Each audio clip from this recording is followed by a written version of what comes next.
4:33, Carton Show with Big Mac, Craig Carton, Chris McMonagle, SNY, live from the gorgeous downtown studios of SNY. And we basically had the whole building to ourselves today. Pretty much. I was running laps in sales earlier. One sales guy came out and goes, "Hey, Carton!" Brought me a couple sandwiches from Talercio's, including the one that I invented called the Spank.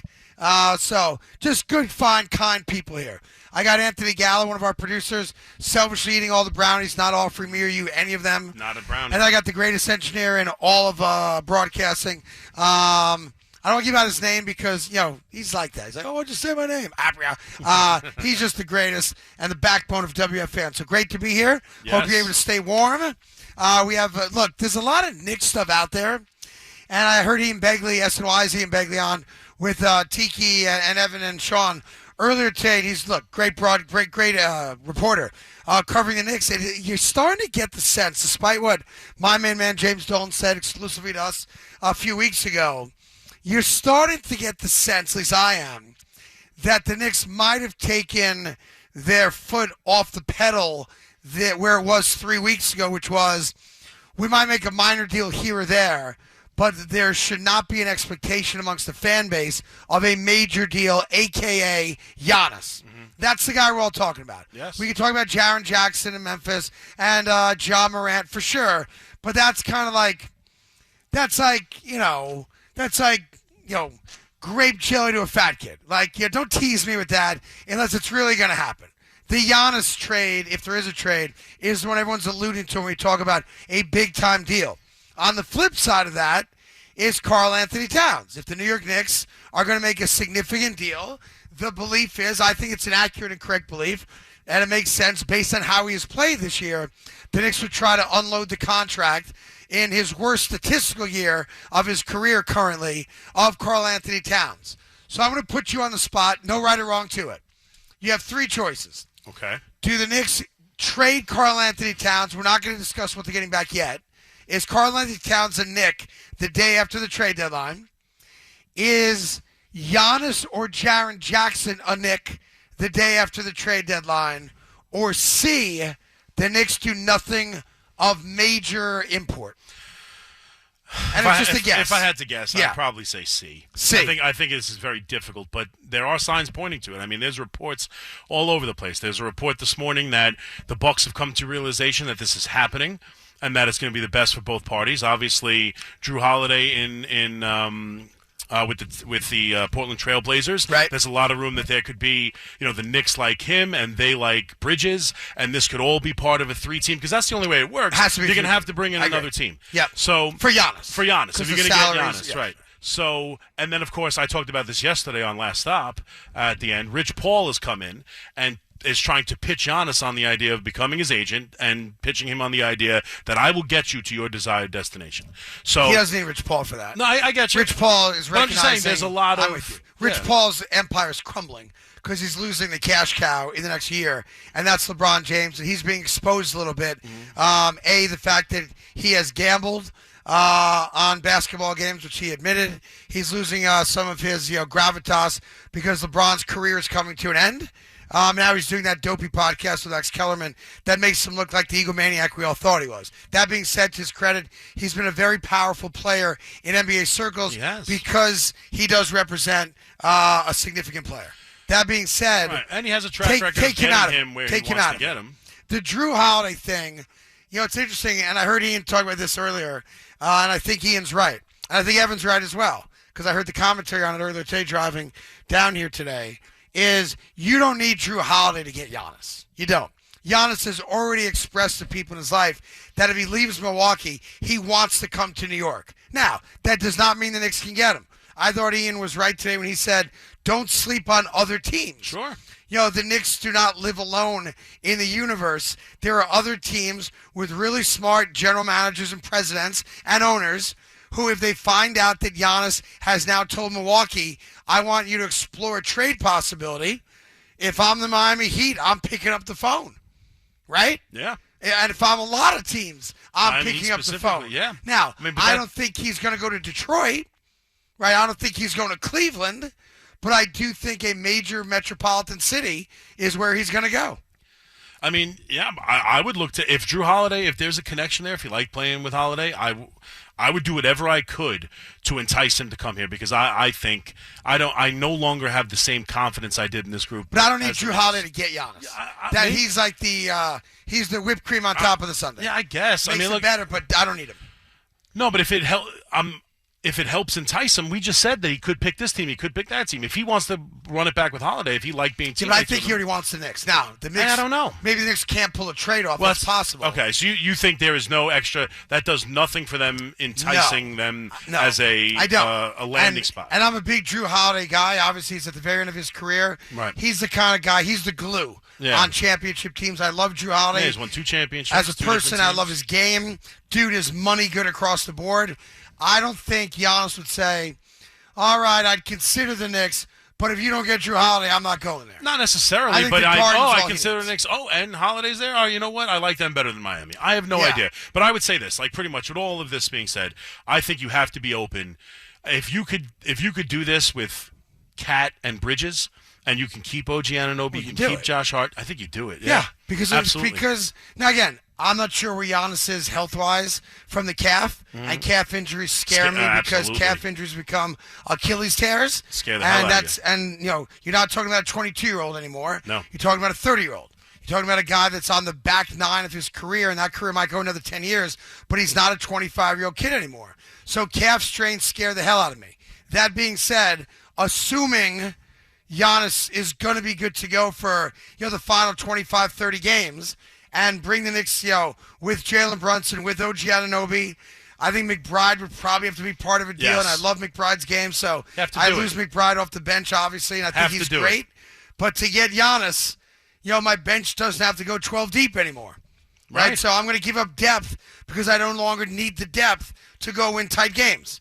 And now I've got a guy who, when he's on his game, is as much of an unstoppable offensive force as we've seen in the last 30 years in the NBA.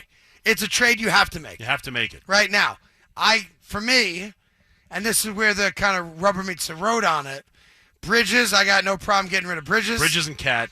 Karl-Anthony Towns, he has to be obviously part of it. He has to be in the deal. McBride, I'm guessing, would have to be a part of it. I don't lose sleep over it. I like Deuce, but I do it. So let me reverse it. Obviously, I'm not giving up Brunson. Obviously. I do not want to give up OG Anunoby. Anything I could to not give up OG. I think he's one of the most underappreciated players in the game, and that corner 3 is such a big part of our offense now. I can't walk away from it. And I'll tell you another guy. This team is drastically different when Josh Hart is not on the court. Agreed. I cannot give Josh Hart up. Agreed. Those are the 3 guys I want to hold on to. Yeah. Anything outside of that, I'm right. Mitchell Robinson gets more minutes by default. Yeah. And they've kind of been saving him for the postseason anyway.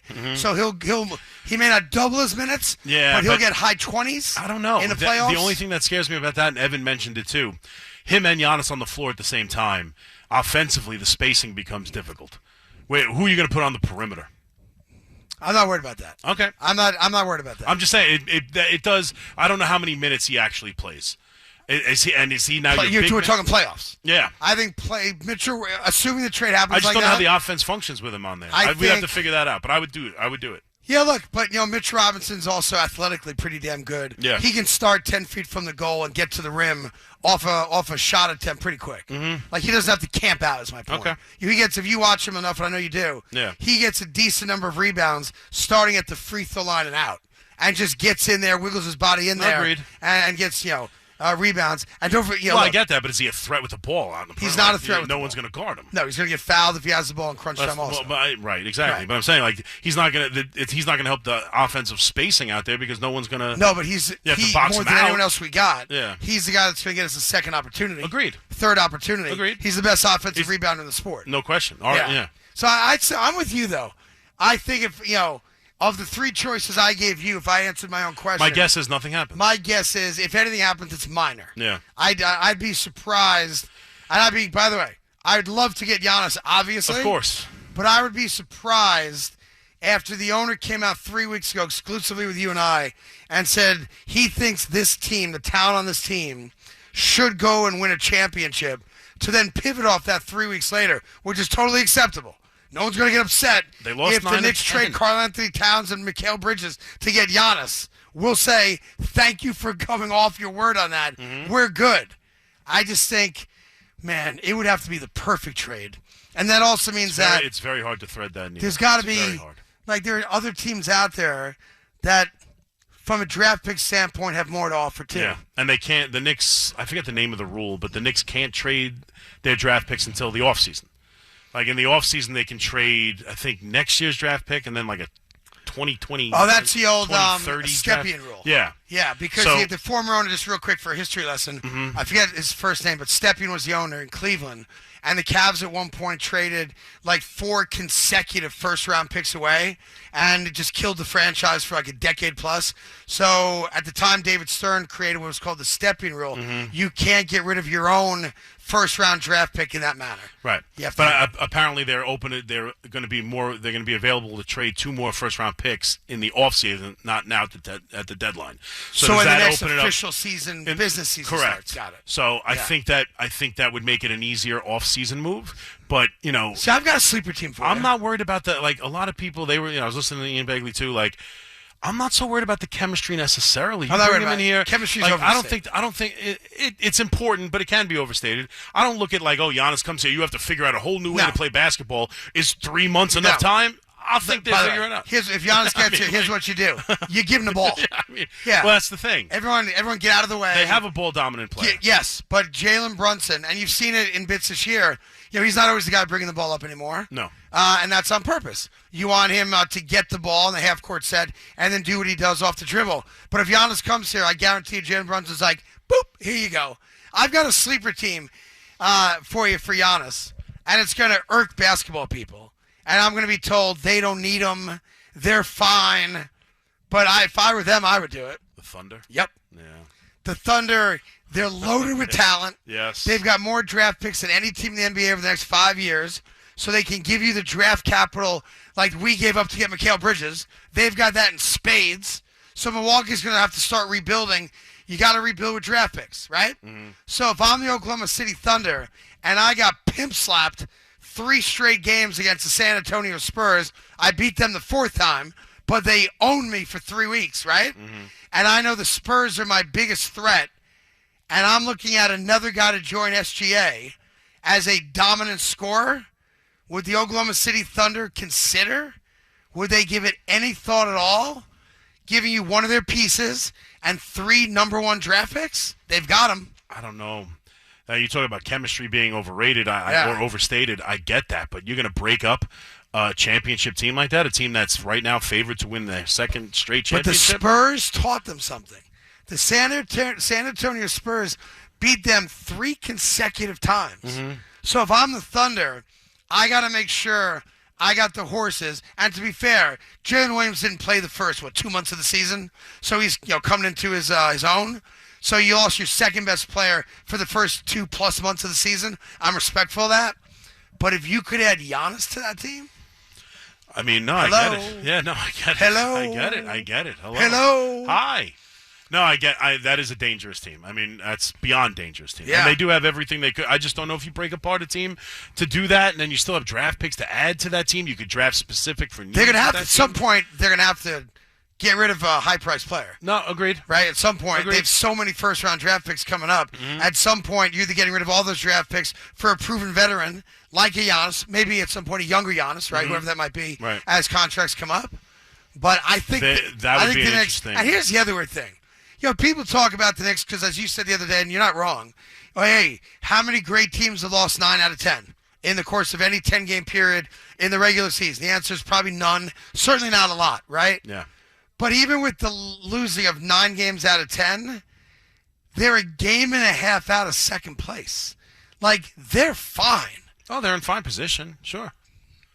I mean, so even with the losing, the New York Knicks it's not so much about where they are in the seventh. No, I They're get a that. game and a half out of 2nd, and the Celtics are not going to beat them with the overall record when the season's all said and done. They're going to come in 2nd place. That's how I see it. No? I mean, I guess, but I mean, you say that. I hear what you're saying, but where are they now as opposed to what, the play-in? Yeah, they're half a game 4 out of games fifth. They're out, I half a think. game out of 5th. They're 3rd out of 6th. Yeah, so they're 4 games out? They're 3 games out of being in the play-in. 4 or 3, whatever, same thing. 3.5, 4. Right, Miami's 9.5. They're 6.5. So they're three games back. They're 3 games ahead of Miami in the 7th spot. Yeah, 3 games is a lot. I get you, but they're now 3. They were a hell of a lot better than that. And it's not even so much the standings, because I agree with you. I think they'll be fine. We all know they're a playoff team, but it's just a matter of who are they. Yeah. It's a matter of who they are. What's their identity? I think you saw against the Knicks. And do they right now? Because not only this Giannis stuff, but obviously just the idea of trying to shop Cat in any manner. Yeah. And I don't know if that's I don't see, like, what are they going to get for Cat straight up? Like, what kind of move could they move Cat for that we would feel okay about? He's untradeable. His contract, you're not going to get anything back from him in the middle of his worst season. No. Like, I just don't. So, I think Giannis is actually more likely than that, believe it or not. I think it's more likely that you get Giannis than you just figure out a way to move Cat and feel like you're getting better. I agree. That sounds almost impossible.